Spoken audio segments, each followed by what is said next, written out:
Welcome to This Week in Cannabis Live. I'm Jay Rosenthal. Oh, that was right. Jeremy Berke on the far end, Marc Hauser in the middle from Cannabis Musings. We are without anybody from High Spirits today, so we can talk about them and talk shit. No, just kidding. Love to talk shit. Yeah. We would never do that about Anna Ray and Ben. We will see them next week. It was a busy week in cannabis, as it always is.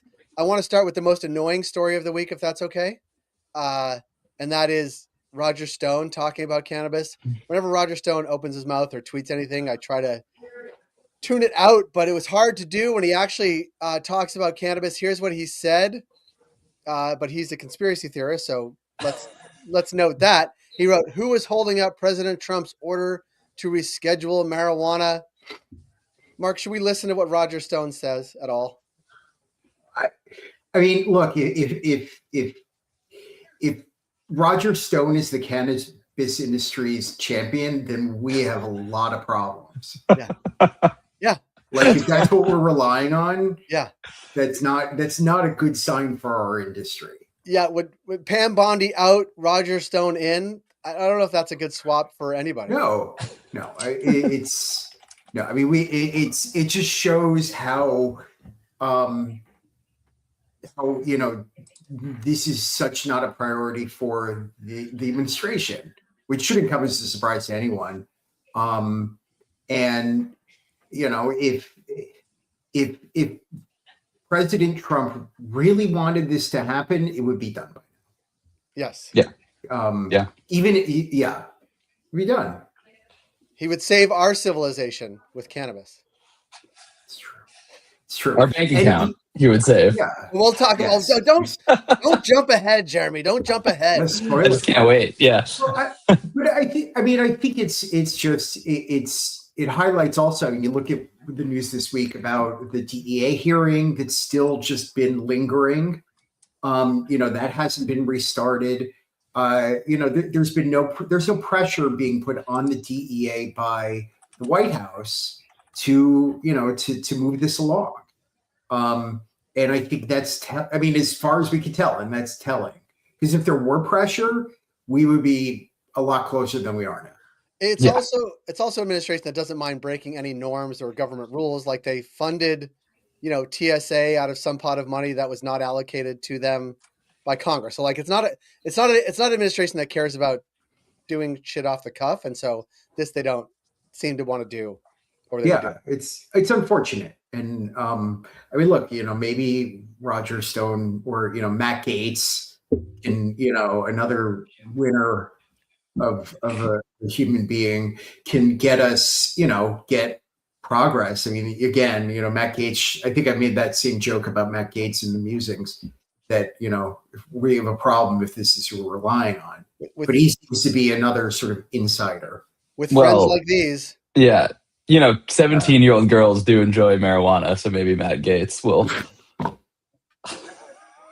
Wow. Let's let that one sink in. Let's move on for a second. I'm going to change the subject so Jeremy doesn't get arrested for slander or libel, which he won't. Speaking of crimes. I want to talk about this week. We have the report from our partners at Lit Alerts about the top brands in New York, up and down, based on sales, based on a variety of factors. But here's what, hold on, do I even have it up? Hold on. Let's put it up. Nope, add to stage. There we go. So not a lot of movement in the top 10, which I think speaks to Heirloom, Florist Farms up 2 spots, MFNY the same, Jaunty down a little bit, Dank by definition, Off Hours, Ruby Farms, Fernway, Nanticoke, and Rhythm, GTI. So that's a brand by a MSO. But not a ton of movement except for 1937, number 33, up 8 spots. I think this is interesting. Now we're starting to see some trends about who has staying power, who's moving up, who's moving down. I want to thank our partners at Lit Alerts for this, but it does speak to the broader issue that I think in New York, there's some things stabilizing over time and some real avid players. Jeremy, you're the most avid consumer I know on this call of New York cannabis. Is this what you're seeing in store? Does this feel right? Yeah, feels right. And I will give a shout out. The top 3 brands still, Florist Farms is now up in the top 3, all New York brands, right? And so I think that's a sign of the way the market is maturing, but also that, there is some entrepreneurial dynamism in the New York cannabis market. Like, these are New York brands serving New York consumers, sold in stores run by New Yorkers. So I think that's a cool moment for the cannabis industry. And, to give some credit to, the regulators and the state government, which we don't do very often. This was an explicit goal of theirs to support New York businesses. And we're seeing that playing out in the data. It's taken 5 years since legalization, but that's what the market looks like. And I think that's a win for the program. Yeah. It's interesting. And Marc, you have a longer sort of historical perspective than maybe Jeremy and I do on this front. Like, maybe it just takes 5 years to normalize, to get the right number of storefronts open, to get the brands up and running, to get consumers used to buying, to reach some sort of stasis, I guess is the word. Like, it seems like we're reaching that in New York, and there will always be complaints about this or that. But, how long does it take to get a market normalized? Is it 5 years? Is it 5 to 10 years? I mean, I think it could have probably been closer to 3 years if the rollout had gone a little more smoothly. But yeah, I mean, it's not surprising, because you have to sort of, even if you have everybody teed up to go on day one, ready to hit the ground running and get things going, but it still takes time to build up that market and to get the sort of the legacy folks who are looking for this into stores, understanding what it is. I mean, that's, there's a lot of education about that. Yeah. But I agree. I think it's great to see a mix of brands and a mix of big and small. I mean, it speaks to the sort of the fragmentation of the U.S. market, because you can't cross state lines. Right. And, when you can cross state lines someday, that will change. But having those, those smaller and more independent brands, giving them this opportunity to sort of settle into the marketplace and with consumers, it gives them more staying power once markets open up. Yeah. I mean, one sort of point on that, which, I think is interesting, particularly in New York, the state by state nature that you talked about, Marc, like it's still, almost a cottage industry in New York, right? The biggest company in the top 10 is GTI, and us in the industry, we think of them, as a big corporate conglomerate, but it's a $2 billion market cap company. Compared to big publicly traded companies, it's very, very, very small. And so even with those being the big bad boys on the block, it's still very much a cottage industry, and we should be thinking about it like that. Regulatory decisions certainly dictate, who can get licenses, and shelf space, is dictated by marketing and consumers, et cetera. Like, all that plays into it. But we are still dealing with these, relatively craft scale cottage industries, and New York, even with its massive population and massive economic power, is really emblematic of that. I think it's an interesting point. Yeah, it is. Because I think you're right, Jeremy. We think of them as big companies, the biggest, but the biggest are in the relative economy are actually relatively small. Right. Relative to publicly traded companies. Marc, this I'm going to file. The next story I want to file under "Let's Make Marc's Head Explode." If you're okay with that, and do it. Friend of the show, Thomas Winstanley, is in. I think it's actually today's Atlanta Journal-Constitution, standing in front of edibles.com storefront in Atlanta. Now, edibles.com is, of course, the sort of hemp-derived THC brand of edible arrangements. And they're opening a storefront in Atlanta where you're allowed to sell hemp-derived THC products with a license. Did this make your head explode, or does it now, Marc? Yes. I mean, I really did. When I read this, and saw you guys were interviewing, I mean, I was really trying to think out of like why or how, why. And the best I can guess is they had already signed the lease and they couldn't get out of it. No, I'm serious. I mean, I'm saying it slightly starkly, but like I was trying to think about, honestly, like, what were they thinking? And so they probably figured they had the signed lease already. It takes months to get the TI done to build it out. And look, and if the loophole closure isn't revoked or extended in any way in November, then they just turn it into a regular edible arrangement store with probably not much. They changed the sign and the signage and a few other things, but they probably can retrofit it. That'd be my guess. Just like when was it Curaleaf opened the store in Florida? West Palm Beach. Again, Jay knows about that. Yeah. Right. And the nice thing, I think the clever thing that they did there is that they could get away with it in Florida, because in Florida the license isn't tied to a specific location. So so they could take an existing storefront, turn it into a hemp store, and then turn it back into a licensed dispensary without much work or cost. So if edibles, if the hemp loophole gets extended, then the bet works, and if it doesn't, then it's for what's a pretty decent sized company. The cost to shift it over is not that high. So that's the best I can come up with. It's still weird. I do too. And we had on Judson Hill from Fine Federal last week. And there is a movement on the Georgia medical cannabis front. There's going to be some new, if the governor signs the bill that was just passed, it sounds like he probably will. And there's some there are hemp derived regulations in Georgia that are more defined than a lot of other states. And this is their home, Edible Arrangements. I think Thomas Winstanley is a really talented executive, but also marketer. And, I don't know the risk reward part as you're talking about, Mark, but I think he does like planting flags, because I think he works for a company that is interested and willing to do that. And it's become a good part of their business and his portfolio. And again, if they can afford it, they are in some respects in the real estate business too. It is interesting to see it and see if it can work. And if you can see it can work there and bring regulators through, bring people through, maybe there's some benefit there. Jeremy, you're wearing a edibles.com hat, no? Just kidding. The color seems right. I wish. Seems right. If Thomas is watching, I'll take the hat. So yeah. No, what were your thoughts not when you saw this, but when you saw the story?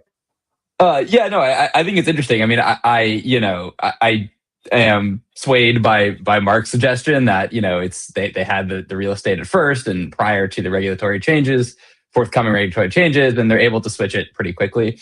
I'm swayed by that argument. I do think that Edible Arrangements is a big company, and they probably have good decision-making processes. And Thomas is as well, right? He's a smart and talented operator.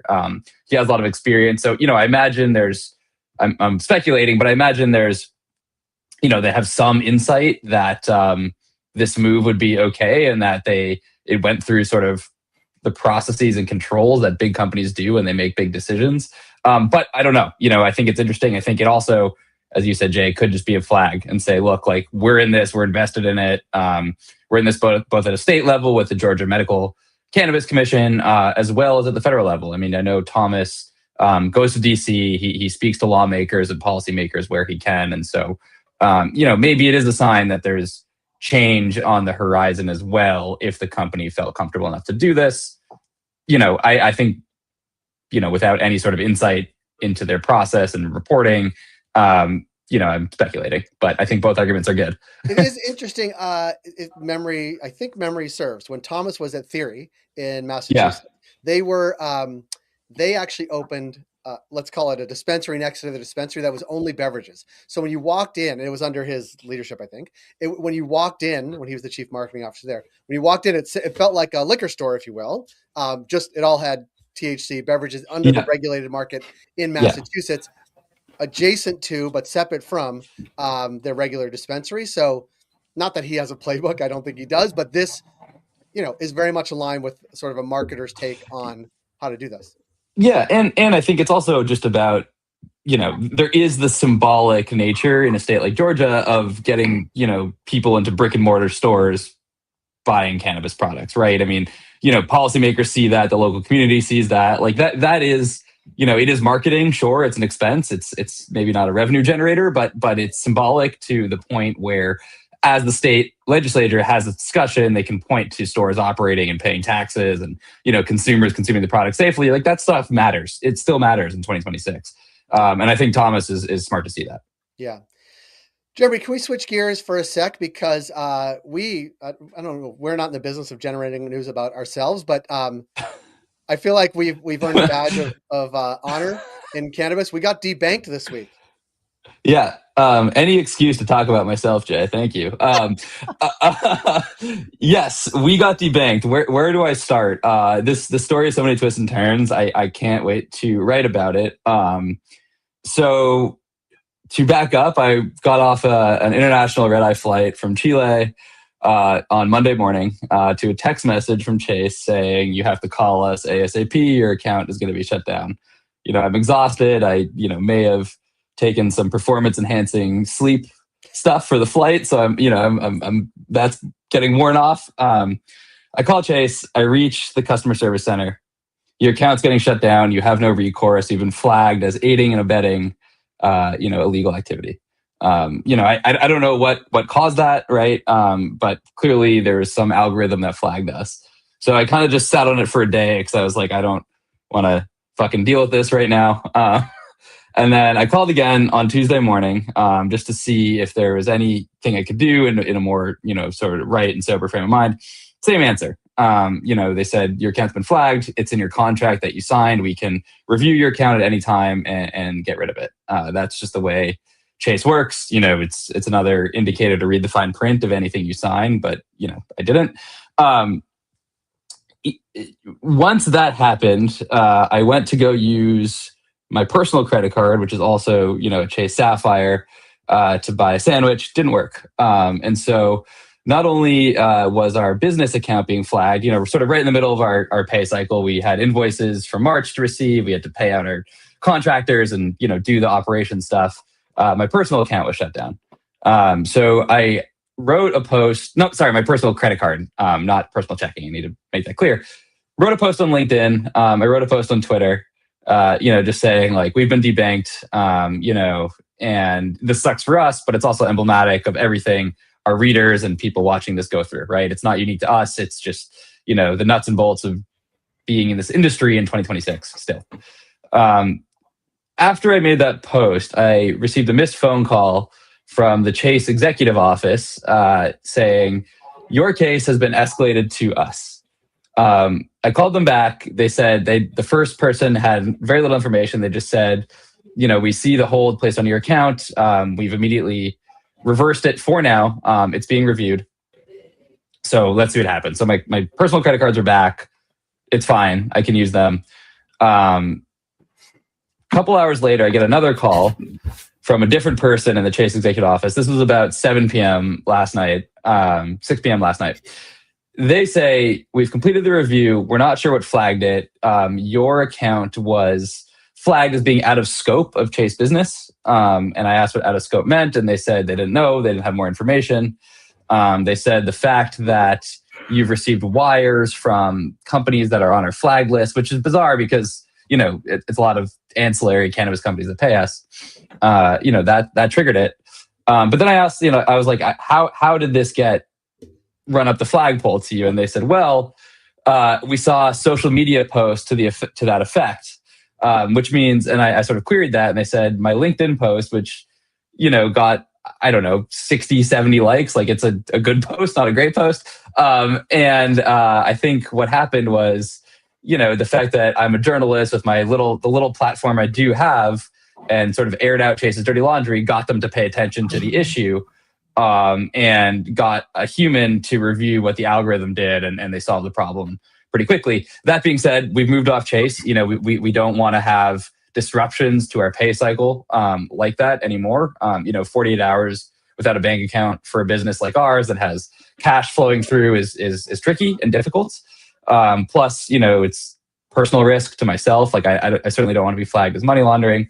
So we moved off to Safe Harbor. They've been taking care of us, getting us set up.